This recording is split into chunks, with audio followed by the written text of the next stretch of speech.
Hello everyone. Today I want to talk about something that I haven't talked about before, but it's go together with the non-buying year I have, and that is the hidden costs. Have you ever reflected on the hidden cost that you have in your life? And with the hidden cost, I mean payment that we have to pay that we didn't count that we have to pay. I want to talk about some examples I have seen now with the thing I call the hidden cost.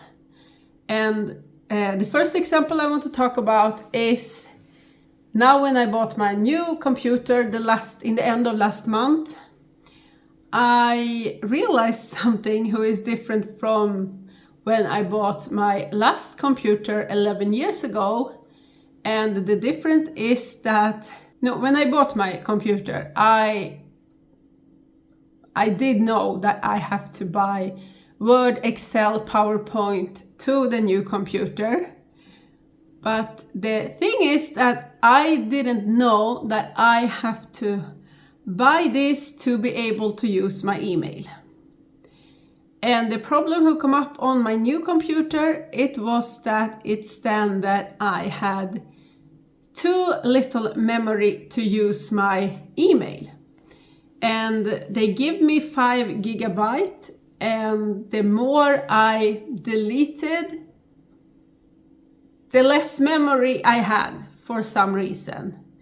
And then I was thinking, okay, I check my email on my phone, and no, they blocked me from my email on my phone also.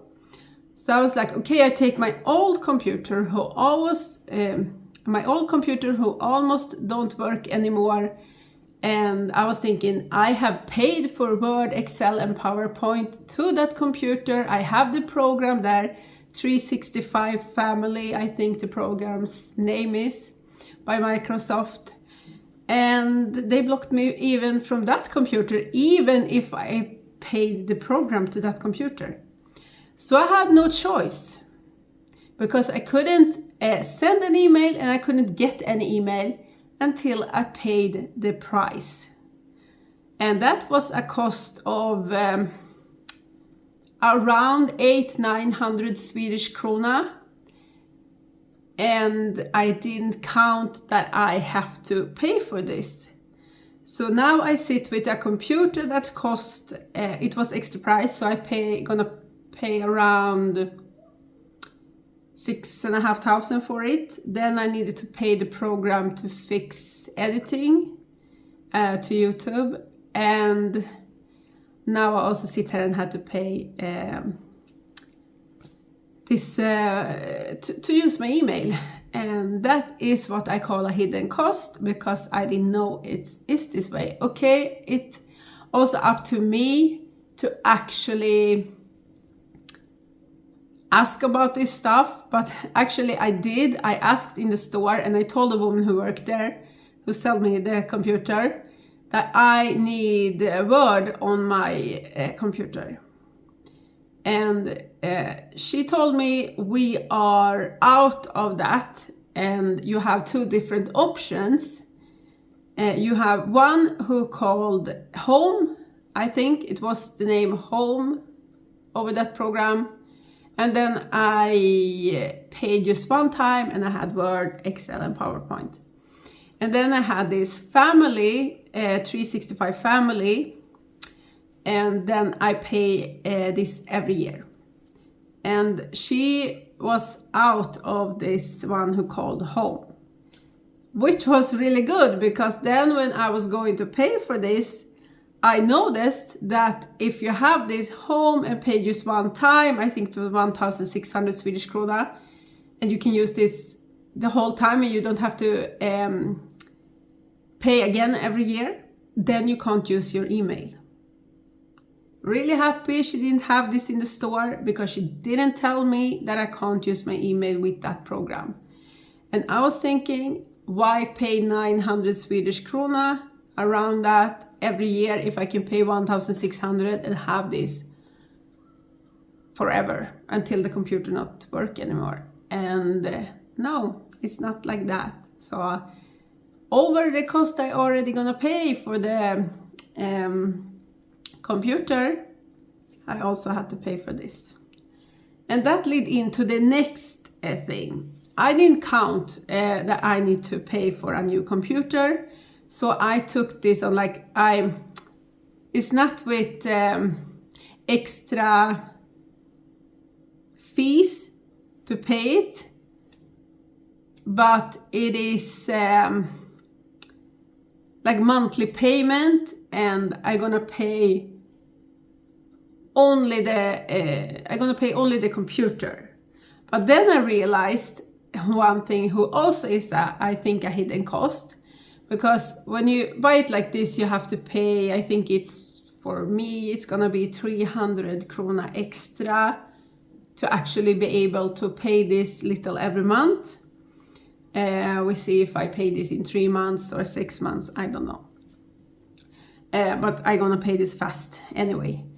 And the thing is that before, if you ask them to send a paper home to you with the bills, you had an extra cost because you pay for the actual paper. But now they take that extra cost even if you get the paper online. Even if they send to you by email, to an app, to your bank account. How they even send these bills, it's we have different way here in Sweden that they can send the bills to you. Even if they send this online, also no paper.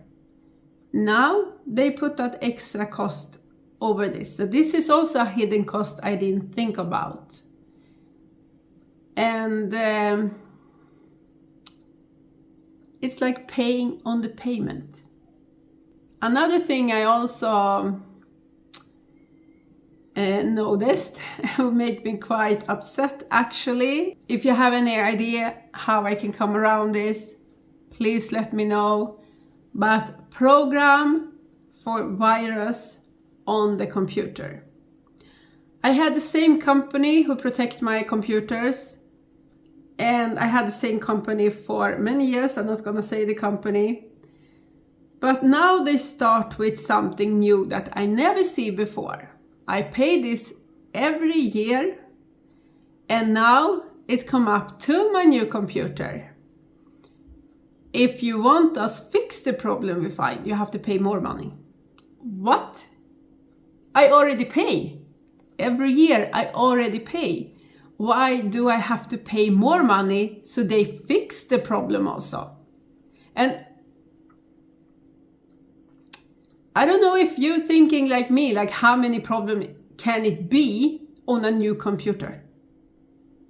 Like, is it possible for me after 2.5 weeks to have 5,000 problems on my computer that the program tell me I have, and they want more money to fix it?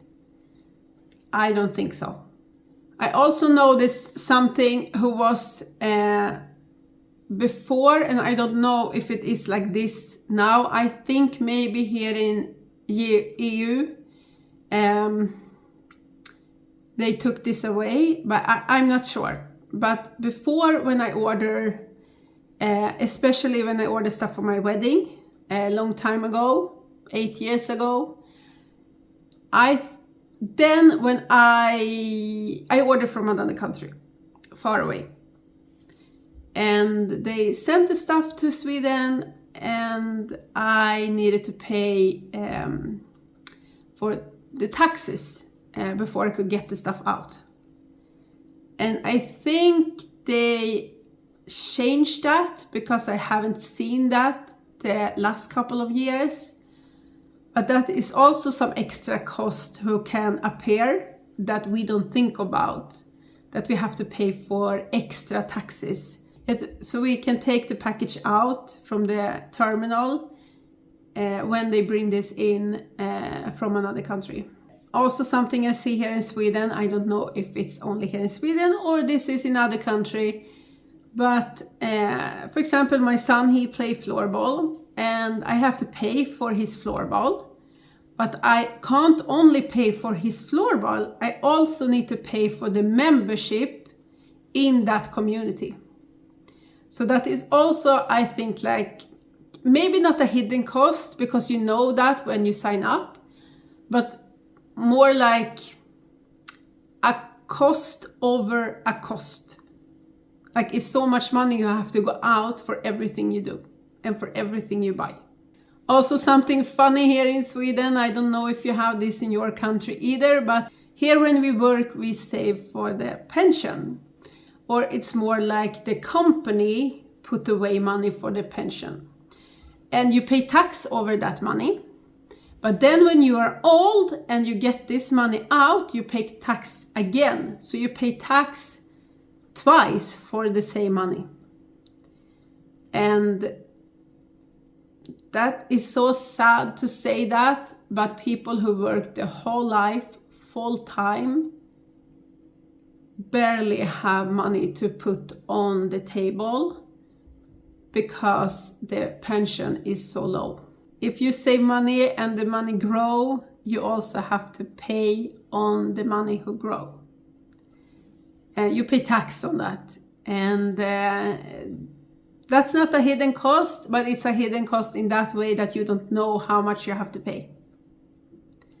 And sometimes also it's not like when you take that money out, it's not like you think 1 year later it's gonna come a tax form and you have to pay for it. Because here we don't pay for it directly. We pay for that tax one time every year. With this said, I feel it's so many costs who is hidden. This thing I tell you now is just an example that I have seen now this 2.5 weeks, a little bit longer for some of this stuff, but with my computer for the last 2.5 weeks, how much money you just need to go out the whole time. And if you are not aware of this, it can be a really big problem with your economics. So you have to always consider the higher price when you buy something. And I think also like we know, for example, that when we're gonna build a house, we have to count that it costs more than it actually do. But I have not think of this like 100% for other stuff, like for this with the computer. I didn't know that they have changed this now, because it was not like this 11 years ago when I bought my other computer. So yeah, I think we have to like have control over the economics, and to do that, the best way to do that is to actually go into your account, check your account every month, write down the costs, see where the money go, unsubscribe the thing you don't want anymore and you don't need. Because I think often we sign up to like yearly payment and then we forget about it. We don't use the product, online product, and we pay for something we don't need. So I think that's the best way if you still have to buy stuff, which of course you probably have to do if you live in the society we live today. And again, like I have done in other videos, I really want to lift the people who actually 100% can manage a non-buying year. I think it's amazing and I try my best, but when things are broke, I have to have new one, because I don't have stuff you sit around and wait for things to get broken, that makes sense. And because I'm a minimalist, so I don't have extras I can take if something gets broken. And I really hope that you out there have control over your economics, because it's not fun to realize that the money just go away if you don't even get anything for that money. And this is like a topic who is important for everyone. It's many people now who struggle with the economics, and I hope you have control over your economics. And if not, go into your account, write everything down, see what you can get rid of, and really have control over this, to have control of your stuff will happen in your life. And I wish you the best, and I'll see you in the next video. Bye bye.